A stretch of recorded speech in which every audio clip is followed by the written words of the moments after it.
الحمد لله رب العالمين والصلاة والسلام على رسوله الكريم وعلى آله وصحبه ومن سار على نهجه إلى يوم الدين وسلم تسليما كثيرا. أما بعد، ہم نے سابقہ ملاقات میں ہمارے اس جو فقہ کا سبجیکٹ ہے اس کے حوالے سے کچھ تمہیدی کلمات اور کچھ اس کی انٹروڈکشن لی تھی. آج ہم براہ راست اپنا جو ہمارا سلیبس ہے اس کا آغاز کرتے ہیں. اور ہمارا آپ کو بتایا تھا کہ ہمارے پاس 2 سبجیکٹ ہوں گے اس سال میں، ایک طہارت کا موضوع اور دوسرا نماز کا. تو اس سے پہلے ایک اور مسئلہ آخر میں رہ گیا تھا، آپ نے کتاب میں شاید پڑھا ہوگا، ساتھیوں کے پاس کتاب ہے، کہ فقہی اختلافات جو ہیں اس میں ہمارا کیا موقف ہونا چاہیے. ہم نے ائمہ کرام کی تعلیمات پڑھی، اس سے پہلے قرآن و حدیث میں ہمیں جو منہج دیا گیا ہے وہ اس کے بارے میں ہم نے پڑھا اور سیکھا. تو اس کا آخر رزلٹ یہ ہے کہ اختلافات ہونا طبیعی سی بات ہے، لوگوں کے فکر سوچ الگ ہے، مزاج الگ ہوتے ہیں، اس لیے مسائل میں بھی اختلاف ہو جانا کوئی بڑی بات نہیں ہے. لیکن جو غلط بات ہے وہ کیا ہے کہ ان مسائل کے اختلافات کو دلوں میں ہم لے آئیں. مسائل کا اختلاف دلوں میں آ جائے اور اس وجہ سے پھر ایک دوسرے کے خلاف نفرت ہو، پارٹی بازی ہو، گروہ بندی ہو. یہ وہ چیزیں ہیں کہ جس کی اسلام اجازت نہیں دیتا. اس لیے ہم مسائل پڑھیں گے، وہ مسائل میں آپ دیکھیں گے کہ شاید بعض چیزیں آپ نے جو اپنے ماحول معاشرے میں دیکھی ہیں اس کے موافق نہ ہوں، اس کے مطابق نہ ہوں. تو پہلی بات تو یہ ہے، جس طرح کہ ہم نے سابقہ ملاقات میں اس چیز کا پڑھا تھا اور بیان کیا تھا اور ائمہ کرام کی تعلیمات ہم نے لی تھی، کہ اگر دلیل آ جاتی ہے تو مسلمان کا فرض بنتا ہے کہ قرآن و حدیث کی دلیل کے سامنے اپنا سر جھکا دے، اور اس کی اپنی رائے بھی ہے اگر پہلے سے اس کو چھوڑ دے اور اس پر چلے جو قرآن و حدیث میں ہے. مزید یہ کہ اگر علماء کے اندر کوئی اختلاف ہے، ہمارے ساتھیوں کے اندر کسی مسئلے میں کوئی آپ دیکھتے ہیں کہ کوئی کسی کی رائے کچھ ہے، دوسرے کی رائے کچھ ہے، تو ان چیزوں کے اندر ہمارے دلوں کے اندر وسعت ہونی چاہیے. ہمارے دلوں کے اندر وسعت ہونی چاہیے، اور یہی رسول کریم علیہ السلام کی تربیت تھی صحابہ کرام کے لیے، اور اسی پر صحابہ کرام کا ان کا طرز عمل تھا. مسائل کے اختلافات ان کے اندر بھی ہوتے رہے، لیکن آپ نہیں دیکھتے کہ صحابہ کی کوئی الگ الگ جماعتیں، پارٹیاں ہوں، کہ یہ حضرت ابو ہریرہ کی پارٹی ہے، یہ ابن عباس کے ماننے والے ہیں، تو تیسرے کوئی عبداللہ بن عمر کے ماننے والے ہیں. ایسی آپ کو نہیں ملے گی. سمجھے نا کیوں نہیں ملے گی؟ کہ مسائل کے اختلافات صرف اختلاف کی حد تک ہوتا تھا، دلوں میں نہیں آتا تھا، اور نہ ہی اس وجہ سے ان کے اندر کوئی نفرتیں پیدا ہوتی. اور یہی ہمارے ائمہ کرام کا بھی منہج ہے. امام شافعی رحمۃ اللہ علیہ، ان کا ایک مسئلے پر کسی اس وقت کے بڑے عالم سے بحث مباحثہ ہوا، ڈیبیٹ ہوئی، تو آخر میں امام شافعی رحمۃ اللہ علیہ اپنے موقف پر ڈٹے رہے اور جو دوسرا عالم تھا وہ اپنے موقف پر رہا. تو امام شافعی رحمۃ اللہ فرماتے ہیں، اس کا نام، اس کی کنیت ہے ابو موسیٰ. کہنے لگے اس کو، اے ابو موسیٰ، کہ دیکھو اگرچہ ہم اس مسئلے پر تو متفق نہیں ہو سکے، ایک رائے ہماری نہیں ہو سکی، یعنی آپ کی رائے الگ ہے، میری رائے الگ ہے، لیکن ہمارے دل ایک ہونے چاہیے، ہمارے دل ایک ہونے چاہیے. تو یہ بھائی بہت بڑی وہ چیز ہے، بہت بڑا وہ میسج ہے جو میں دینا چاہتا ہوں اس موقع پر، کہ مسائل کے اختلافات ہمارے دلوں میں آئے. مسائل کا علمی اختلاف علمی حد تک رہے، اس کا دلوں کی طرف آنے کا کوئی رستہ نہ ہو.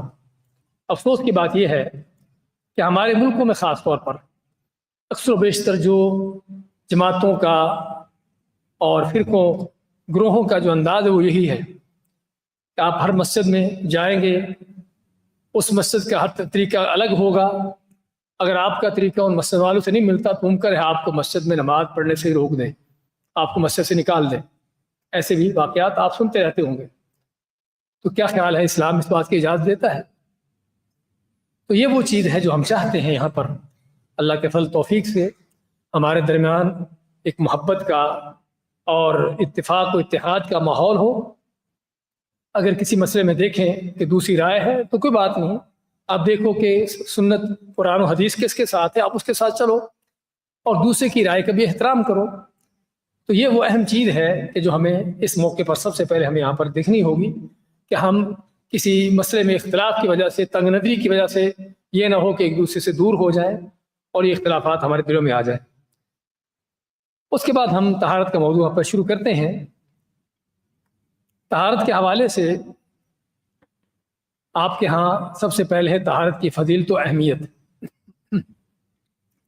اس سے پہلے اسلام کے اندر طہارت جو ہے پاکیزگی, صفائی ستھرائی, طہارت کا معنی صفائی ستھرائی, اپنے آپ کو پاک رکھنا, صاف رکھنا, یہ اللہ تعالیٰ کی بہت بڑی نعمت ہے. یہ نہ کہ صرف شرعی حکم ہے بلکہ اللہ تعالیٰ کی نعمت ہے. اسی لیے اللہ تعالیٰ نے سورۃ المائدہ کی آیت نمبر 6 میں جہاں پر وضو کے, غسل کے, تیمم کے, طہارت کے یہ مسائل احکام بیان کیے ہیں نا, اس آیت لمبی آیت ہے, اس آیت میں آخر میں کیا فرمایا ہے کہ لعلکم تشکرون, کہ تاکہ تم اللہ کا شکر ادا کرو. کس چیز پر شکر ادا کرو؟ کہ اللہ نے ہم کو, آپ کو یہ رہنمائی کی ہے, آپ کو گائیڈنس دی ہے کہ جس سے صرف اوروں کا نہیں بلکہ سب سے پہلے آپ کے جسم کا آپ کے اوپر کیا حق ہے. یہ طہارت کے موضوع ہم پڑھنے لگے ہیں, یہ کس کا حق ہے؟ آپ کا اپنا حق ہے, آپ کے جسم کا حق ہے, سمجھے نا. تو اللہ تعالیٰ نے صرف یہ نہیں کہ اللہ تعالیٰ اپنا حق لیتا ہے کہ میری عبادت کرو, کوئی شک نہیں کہ اللہ کا حق سب سے بڑا ہے, بندوں کے حقوق میں ہمارے اوپر ہیں, لیکن ان میں سب سے پہلے ہمیں جس چیز کی ضرورت ہے اپنے آپ کو دیکھنا, اپنا حق وہ کیسے پورا کرنا ہے. تو اللہ تعالیٰ اس طہارت کے اس چیپٹر کے اندر وہی چیز بیان کی کہ جس میں ہماری ذات اپنے آپ کو کیسے صاف ستھرا رکھیں, اپنے آپ کی کیسے جو ہے اس کو پاکیزہ رکھیں. تو یہ وہ اہم ترین اللہ تعالیٰ کی طرف سے نعمت ہے, بہت بڑا انعام ہے کہ جس کا ہمیں احساس ہونا چاہیے. اسے اللہ تعالیٰ کہ تاکہ تم شکر ادا کرو. اچھا, اس کا ہمیں اندازہ ہوتا ہے جب ہم دوسرے دینوں میں دیکھتے ہیں, دوسرے مذاہب میں, دوسرے دینوں میں اگر آپ تھوڑا سا ان کا سروے کریں اور تھوڑی سی ان کی ہسٹری جا کر دیکھیں نا, ان کے بیک گراؤنڈ دیکھیں, تو آپ کو پتہ چلے گا کہ واقعی اسلام کتنی بڑی نعمت ہے. کرسچن, عیسائی, جو کہ آج کل یورپ, امریکہ اور اس طرح کے ملکوں کے اندر بڑی چمک دمک ان کی نظر آتی ہے, لیکن اس چمک دمک کا بھی بیان کرتے ہیں, وہ حقیقت اس کی کیا ہے. کچھ عرصہ پہلے, 1-2 صدیاں پہلے, ان کے ہاں جو غسل کرتا تھا وہ مجرم سمجھا جاتا تھا. ان کے دین میں اس کو قتل کیا جاتا تھا, سمجھے نا, غسل کرنے والے کو قتل کیا جاتا تھا.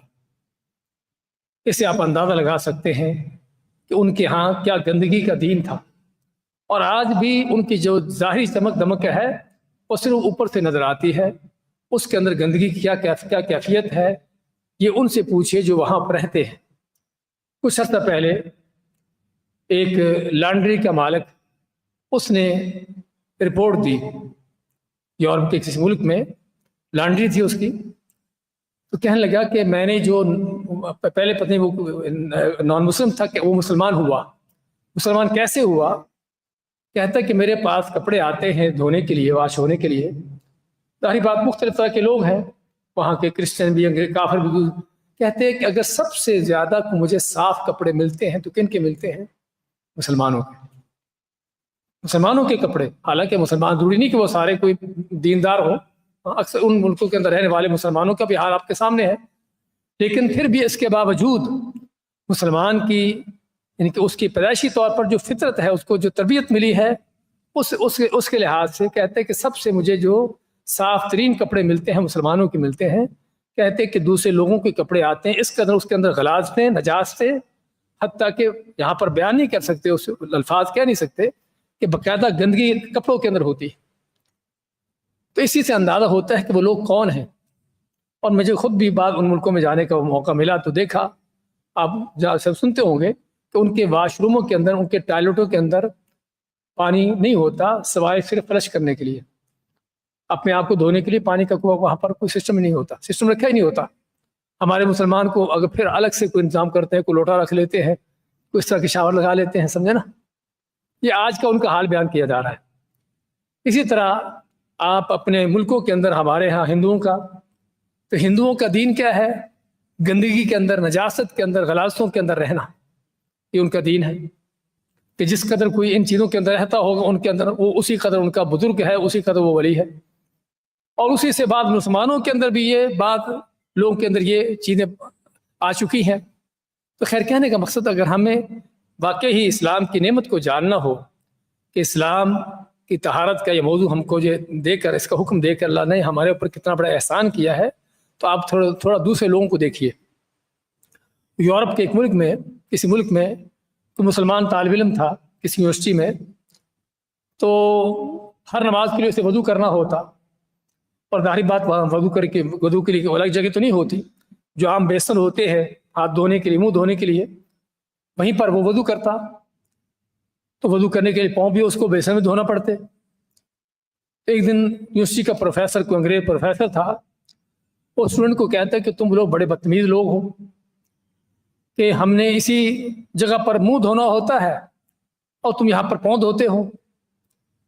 تو اسٹوڈنٹ اسے پوچھتا ہے پروفیسر سے کہ آپ اپنا منہ کتنی بار دھوتے ہو دن میں؟ پروفیسر کہتا ہے کہ ایک بار دھو لیتا ہوں. تو اسٹوڈنٹ کہتا ہے کہ میں اپنے پاؤں 5 مرتبہ دھوتا ہوں ہر روز. اب اس کے بعد تم فیصلہ کرو کہ میرے پاؤں زیادہ صاف پاک ہیں یا تیرا منہ زیادہ پاک ہے.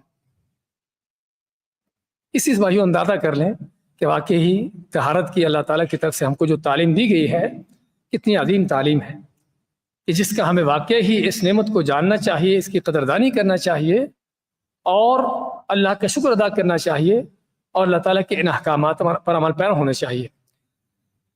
تو سب سے پہلے آپ دیکھ رہے ہیں کہ طہارت کی فضیلت و اہمیت، دین اسلام کی مختلف عبادات کا انحصار طہارت اور پاکیزگی پر ہے. بعض عبادتیں اس طرح کی ہیں کہ جو طہارت ہے تو عبادت ورنہ نہیں ہے. نماز جیسی عبادت، تو جب تک طہارت نہیں، اس وقت تک آپ کی وہ عبادت نہیں. نماز ہے، طواف ہے، اس طرح کی بعض چیزیں.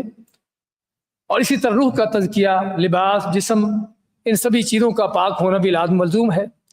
چنانچہ رسول اللہ صلی اللہ علیہ وسلم نے نہ صرف خود امت کے سامنے طہارت اور پاکیزگی کا اعلیٰ نمونہ پیش کیا، بلکہ پاک صاف رہنے کے لیے نہایت اعلیٰ معیار دیا اور اس کی تعلیمات دی.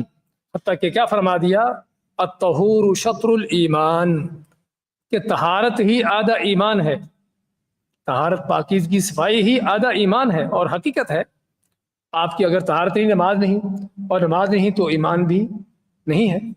اس سے اندازہ ہوتا ہے کہ طہارت کی اس اسلام کے اندر کیا اہمیت ہے. اسی طرح اسلام کے سب سے اہم اور بنیادی رکن نماز کے لیے رسول اکرم صلی اللہ علیہ وسلم نے جسم، لباس اور جگہ کی طہارت بنیادی شرط قرار دی ہے. عبداللہ بن عمر رضی اللہ تعالیٰ عنہما فرماتے ہیں کہ میں نے رسول اکرم صلی اللہ علیہ وسلم کو فرماتے ہوئے سنا، لا تقبل صلاۃ بغیر طہور، کہ طہارت کے بغیر نماز نہیں ہوتی. مزید دوسری حدیث میں ہے، آپ فرماتے ہیں کہ مفتاح الطہور، مفتاح الصلاۃ الطہور، کہ نماز کی چابی کیا ہے؟ وہ طہارت ہے، پاکیزگی ہے. اسی طرح پاکیزگی اور طہارت میں غفلت برتنے کی جو سزا ہے، کہ نہ کہ صرف حکم دیا گیا ہے، نہ کہ صرف ترغیب دی گئی ہے، بلکہ اس چیز میں اگر کوئی آدمی غفلت کرتا ہے، لاپرواہی کرتا ہے، تو اس کی سزا کیا ہے؟ آپ فرماتے ہیں عامت و عذاب القبر فی البول، کہ قبر کا عذاب زیادہ تر کس چیز سے ہوتا ہے؟ پیشاب کی چھینٹوں سے پرہیز نہ کرنا، ناپاکی سے نہ بچنا. فاستنزہوا من البول، تو پیشاب کی چھینٹوں سے بچو، ناپاکی سے اپنے آپ کو محفوظ کرو، احتیاط کرو. تو یہ ساری تعلیمات سے پتہ چلتا ہے کہ طہارت واقعی اسلام کے اندر کتنا اہم موضوع ہے اور کس قدر اس کی اہمیت ہے. اس کے بعد طہارت کی قسمیں بیان ہوئی ہیں کہ طہارت کی 2 قسمیں ہیں. ایک مانوی طہارت ہے کہ دل کی طہارت، دل پاک ہو، شرک سے، کفر سے، گمراہ کن قسم کے افکار سے، ان چیزوں سے دل پاک ہو. اور جسم آپ کا بڑا پاک صاف ہے، دن میں آپ 10 دفعہ نہا لو، لیکن دل میں شرک ہے، دل میں کفر ہے، وہ غلط افکار ہیں، تو ایسا جسم جو ہے وہ چاہے جتنا بھی اس کو پاک کر لو، اللہ تعالیٰ کیا ماتا ہے، انما المشرکون نجس، کہ مشرک کون ہے، نجس ہے، ناپاک ہے، چاہے جتنا بھی اپنے آپ کو وہ صاف ستھرا رکھتا ہو ظاہری طور پر، لیکن دل اس کا چونکہ دل کے اندر شرک ہے، ناپاکی ہے، اس لیے ہمیں یہاں پر طہارت کے اس موضوع کو پڑھتے ہوئے سب سے پہلے اپنے دلوں کا بھی جائزہ لینے کی ضرورت ہے کہ واقعی ہی دل میں کوئی شرک جیسی، کوئی غلط افکار جیسی، دوسروں کے سے حسد، بغض، کینہ، بدگمانی، تکبر، غرور، یہ ساری دل کی نجاستیں ہیں حقیقت میں، تو دلوں کو سب سے پہلے پاک کرنے کی ضرورت ہے۔ اور اس کے ساتھ ساتھ پھر ظاہری طہارت ہے کہ جو حصی طہارت ہے، جس میں جو ہم پڑھیں گے سارا ہمارا جو ٹاپک ہے موضوع کا، تو یہ ہے طہارت کی قسمیں۔ طہارت کی تعریف کیا ہے کہ طہارت کے معنی صفائی ستھرائی، اصطلاح میں وضو یا غسل سے پاکی حاصل کرنے کو پیشاب پخانے جیسی کوئی چیز خارج ہونے سے وضو کیا جاتا ہے، جبکہ جنابت اور حیض و نفاس سے غسل کیا جاتا ہے، تو یہ طہارت کا موضوع ہے۔ تو یہ ہے طہارت کے حوالے سے تھوڑا سا اس کے یعنی کہ ابتدائی کلمات۔ اب اس میں ہم دیکھیں گے کہ طہارت ہم کس چیز سے کرتے ہیں۔ طہارت کے لیے پانی استعمال کیا جاتا ہے، تو آپ دیکھیں گے ایک ایک مسئلہ اس انداز سے آپ کے پاس چلتا جائے گا کہ جن جن چیزوں کی ہم کو ضرورت ہے اس مسئلے کے لیے وہ کیا ہے۔ تو ہمیں طہارت کے لیے پانی کی ضرورت ہوتی ہے۔ اب پانی کیا ہے، پانی کا حکم کیا ہے، اس کے بارے میں آپ کے پاس مسئلہ نمبر 6 میں پانی کا حکم کیا ہے کہ سمندر، دریا، چشمے، تالاب، بارش، ان سبھی کا پانی پاک ہے۔ اصل تو پانی سارا بارش کا ہی ہوتا ہے، سمجھے نا، یا سمندر کا پانی ہے یا بارش کا پانی ہے، پانی دو ہی طرح کے ہوتے ہیں۔ تو سمندر کا پانی ہی بخارات بن کر اڑتا ہے اور پھر بارش بن کر نازل ہوتا ہے۔ تو بارش کا پانی اللہ فرماتا ہے وَأَنزَلْنَا مِنَ السَّمَاءِ مَاءً طَهُورًا، کہ ہم نے آسمان سے پاکیزہ پانی نازل کیا۔ تو ہمیں سب سے پہلے تو معلوم ہو جانا چاہیے کہ بارش کا پانی اگر پاک ہے تو اس کا مطلب کہ بارش کا پانی پھر جہاں بھی ہے وہ کسی نل سے نکل رہا ہے، کسی تالاب کے اندر ہے، کسی ندی نالے میں بہہ رہا ہے، تو سارے پانی کون سے ہیں، وہ پاک پانی ہے، سمجھے نا، پاک پانی ہے۔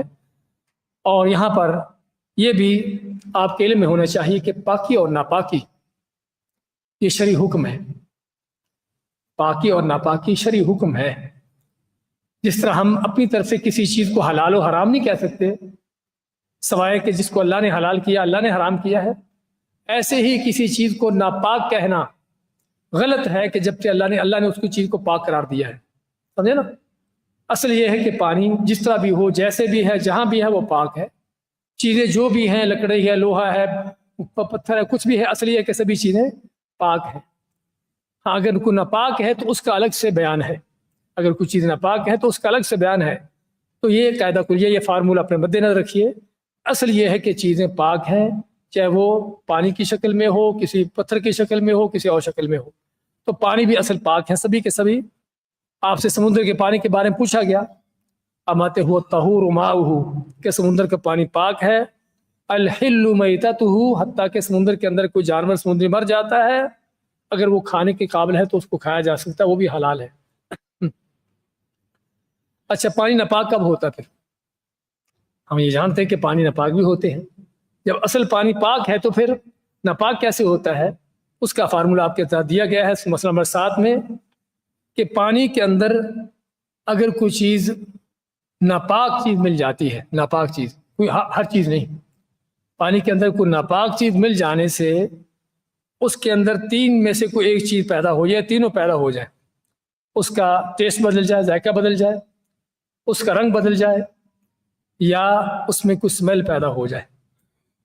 ویسے پانی کی سمیل ہوتی ہے، پانی کی نہ کوئی سمیل ہے نہ کوئی اس کا رنگ ہے، سمجھے نا، نہ کوئی پانی کی سمیل ہے نہ کوئی اس کا رنگ ہے، لیکن اس میں اگر کوئی ناپاک چیز پڑنے سے اس کی سمیل، اس کے اندر سمیل آ جائے، اس کا رنگ بدل جائے یا اس کے ٹیسٹ بدل جائے، تو ان 3 چیزوں میں سے کوئی ایک چیز ہو جائے تو پانی ناپاک ہو جاتا ہے۔ کس سے؟ ناپاک چیز پڑنے سے۔ ذرا خیال کیجیے اس چیز کا کہ ناپاک چیز پڑنے سے۔ دلیل کیا ہے آپ، اور یہاں پر انشاءاللہ ہم آپ سے شروع سے لے کر آپ کو اس بات کا بتا دیتے ہیں کہ جو بھی مسئلہ آپ پڑھیں گے انشاءاللہ دلیل بھی اس کے ساتھ آپ کے سامنے ہوگی۔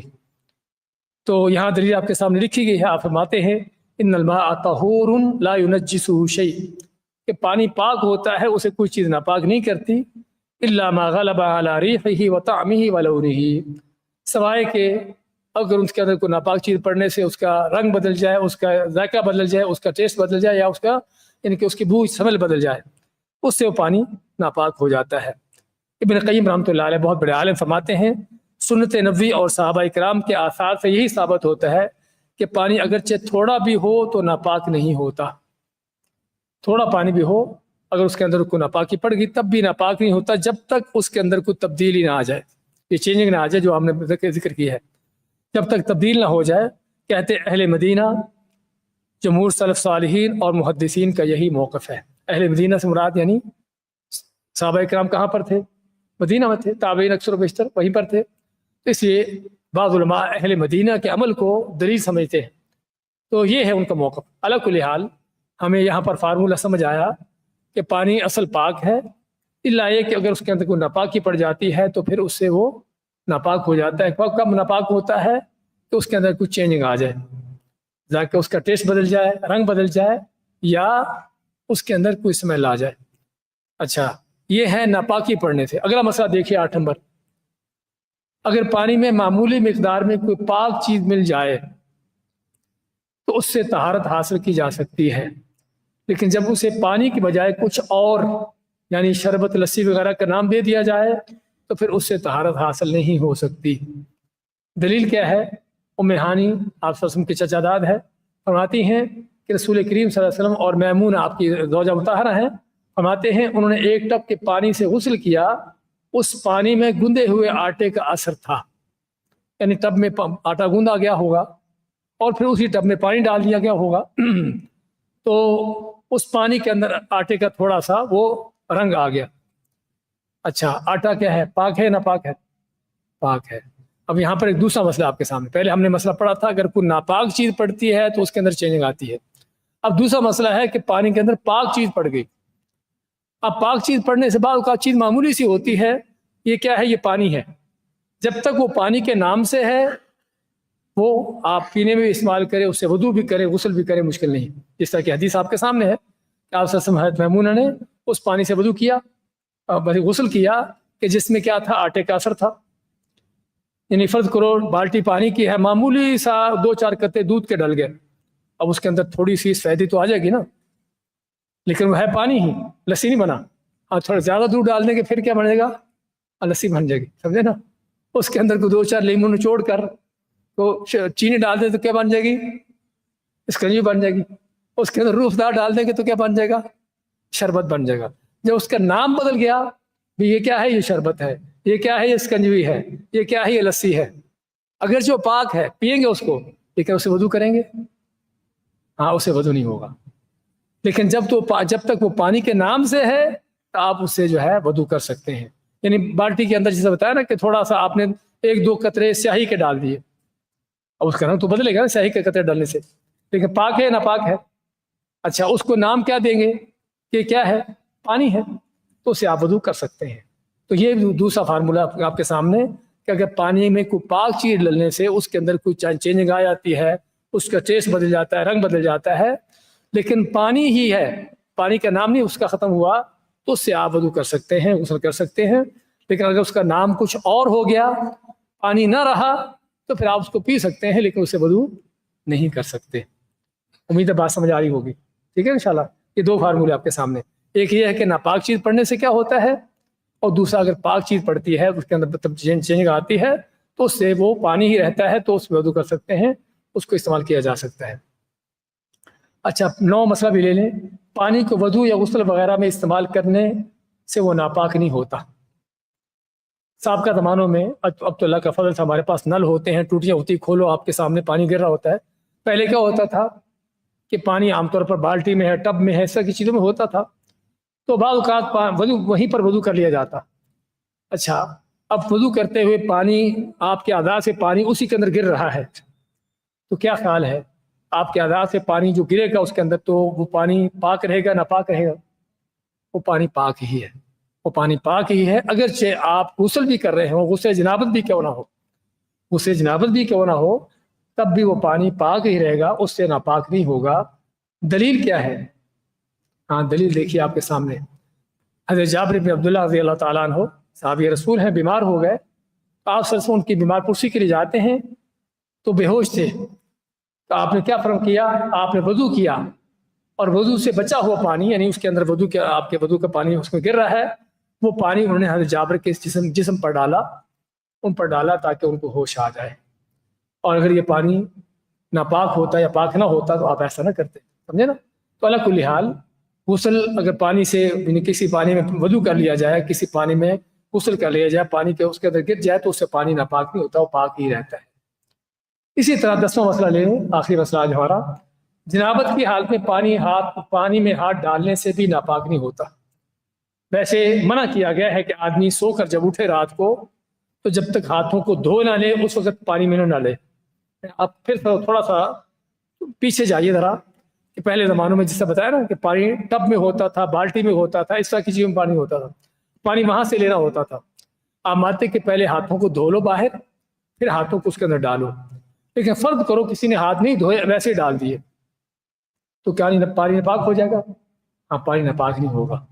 فرض کر وہ آدمی ناپاکی کی حالت میں تھا، جنابت میں تھا، تب بھی وہ پانی ناپاک نہیں ہوگا۔ لیکن سنت یہ ہے، ادب آپ نے جو ہم کو سکھایا ہے، کیونکہ ظاہری بات مجھے پتہ چلے گا کہ اس آدمی نے ہاتھ دھوئے بغیر ہی اپنے ہاتھ ڈال دیے تو مجھے ایک طرح کا نفرت تو محسوس ہوگی نا۔ لیکن جس طرح ہم نے پہلے ذکر کیا ہے کہ پاکی ناپاکی شرعی حکم ہے، مجھے وہ چیز ناپسند ہے اور چیز ہے، لیکن وہ پانی پاک ہے، میں اس کو نہ پیوں نہ استعمال کروں، میری مرضی ہے، لیکن یہ ہے کہ وہ پانی پاک ہے، اس کو استعمال کیا جا سکتا ہے۔ تو اس سے 10ویں مسئلے کے اندر یہ معلوم ہوا کہ جنابت کی حالت میں اگر آدمی اپنے ہاتھ پانی میں ڈال دیتا ہے تو اس سے پانی ناپاک نہیں ہوتا، اگرچہ اس سے منع کیا گیا ہے۔ دلیل کیا ہے؟ دلیل یہ ہے کہ نبی اکرم صلی اللہ علیہ وسلم نے ایک برتن سے وضو کیا کہ جس میں سے آپ کی کسی بیوی نے غسل کیا ہوا تھا، پانی سے، اس پانی سے آپ کی کسی زوجہ مطہرہ نے غسل کیا تھا، تو آپ نے اسی سے وضو کیا، تو آپ کو بتایا گیا کہ اس سے تو فلاں آپ کی بیوی نے غسل کیا تھا، آپ کیا فرماتے ہیں؟ ان الماء لا یجنب، کہ پانی ناپاک نہیں ہوتا۔ تو یہ آج کے ہمارے مسائل آپ کو جیسا بتائے ہیں کہ واضح ہو جانے چاہیے۔ ایک تو پانی پاک ہے، جس طرح جو بھی ہو، جہاں بھی ہو، کسی تالاب میں ہے، نہر میں ہے، دریا میں ہے، سمندر میں ہے، وہ سبھی پانی پاک ہے۔ ناپاک کب ہوتا ہے؟ جب اس میں کوئی ناپاک چیز پڑنے سے اس کے اندر کوئی چینجنگ آ جائے، اس کا ٹیسٹ، اس کا رنگ، یا اس کا جو اس کی بو اسمیل بدل جائے۔ اگر کوئی پاک چیز پڑ جاتی ہے تو اس سے پانی پاک ہی رہے گا، لیکن وضو اس سے کب کریں گے، کب نہیں کریں گے؟ جب تک وہ پانی ہے اس سے وضو کر سکیں گے، اور جب وہ پانی کے نام سے نہیں ہوگا، کسی اور نام ہو جائے گا، پھر اس سے وضو نہیں کریں گے، اس کو پی لیں جو بھی کریں۔ اس کے بعد ہم نے یہ بھی دیکھا کہ پانی میں اگر وضو کا پانی پڑ جاتا ہے، غسل کر لیتے ہیں تو پانی ناپاک نہیں ہوتا، وہ پاک ہی رہتا ہے۔ اگر کوئی آدمی جنابت کے حال میں بھی اس میں اپنے ہاتھ ڈال دیتا ہے تب بھی وہ پانی ناپاک نہیں ہوتا۔ بارک اللہ فیکم و جزاکم اللہ خیر۔